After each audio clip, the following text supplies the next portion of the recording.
पाकिस्तान की सियासत में इन दिनों जबरदस्त भूचाल है।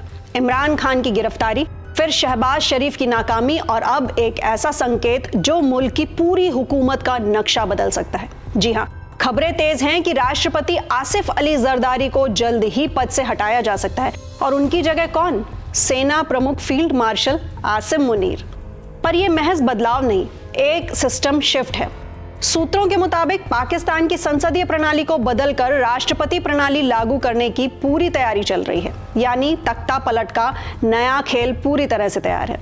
और इस बिसात के सबसे बड़े खिलाड़ी हैं पाक आर्मी चीफ आसिम मुनीर। अब आपके जहन में सवाल उठ रहा होगा कि सिर्फ आसिम मुनीर ही क्यों? तो सुनिए, पाकिस्तान की सियासत की सबसे कड़वी सच्चाई यही है कि जो राइफल उठाता है वही राज करता है। और फिलहाल आसिम मुनीर पाक सेना के सबसे ताकतवर अफसर हैं। हाल ही में उन्हें फील्ड मार्शल बना दिया गया है। ये पाकिस्तान की मिलिट्री रैंकिंग की सर्वोच्च उपाधि है। इसके साथ ही उन्हें मिल गया है आजीवन सैन्य विशेषाधिकार, कानूनी प्रतिरक्षा और राजनीतिक हस्तक्षेप से पूरी सुरक्षा। यानी सत्ता का शहंशाह बनने से अब बस एक औपचारिकता बाकी है।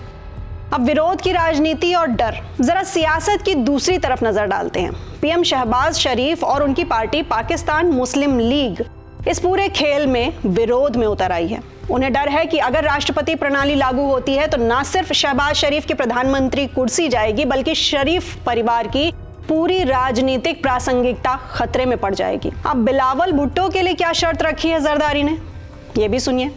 इस बीच एक और अहम बात सामने आई है कि जरदारी का इस्तीफा कोई अचानक लिया गया फैसला नहीं होगा, इसके पीछे एक शर्त छिपी है।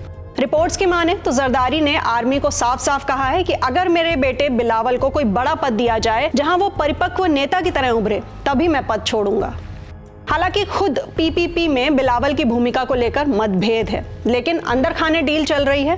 बिलावल को शायद अगला वजीर आजम बनाने की कोशिश हो रही है, लेकिन वो भी सिर्फ तब जब राष्ट्रपति प्रणाली का रास्ता साफ हो जाए।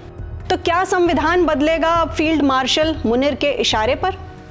जी हाँ, बात करें असली सियासी पावर शिफ्ट की, तो आज आसिम मुनीर का दखल सिर्फ सेना तक सीमित नहीं है। वॉशिंगटन, बीजिंग और रियाद जैसी राजधानियों में उनकी हाई प्रोफाइल मुलाकातें इस बात का संकेत हैं कि पाकिस्तान के डिफेंस चीफ ही अब डिप्लोमेसी चीफ भी हैं। तो आलोचक साफ कह रहे हैं कि मुनीर राष्ट्रपति बनकर सिर्फ प्रतीक नहीं बनना चाहते, वो पाकिस्तान की पूरी राजनीतिक व्यवस्था को अपने हिसाब से ढालना चाहते हैं। और इसके लिए जरूरी होगा संविधान में बड़ा संशोधन, जो शायद जल्द ही देखने को मिले। वैसे इतिहास भी इस बात का गवाह है कि फौजियों ने ही राज किया है और ऐसा पहली बार नहीं हो रहा। याद करिए, जनरल अयूब खान 1958 में सत्ता पर काबिज हुए, राष्ट्रपति बने और 11 साल तक राज किया।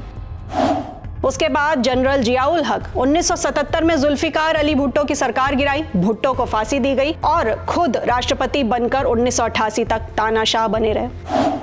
इसके बाद जनरल परवेज मुशर्रफ 1999 में नवाज शरीफ की सरकार गिराई और करीब 9 साल तक देश पर कब्जा बनाए रखा। तो अब सवाल यही है कि क्या आसिम मुनीर इतिहास की उसी लिस्ट में अगला नाम जोड़ने जा रहे हैं? तो क्या पाकिस्तान एक बार फिर मिलिट्री रूल की तरफ लौट रहा है, और इस बार लोकतंत्र का नकाब पहनकर?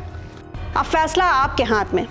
क्या इसे कहा जाए सियासी तख्ता पलट या फिर सेना की पुरानी आदत? अपने विचार हमें नीचे कमेंट सेक्शन में जरूर शेयर करें, और अगर आप भी चाहते हैं ऐसे ही दमदार और एक्सक्लूसिव वीडियो एक्सप्लेनर तो फॉलो कीजिए आईनेक्स लाइव को।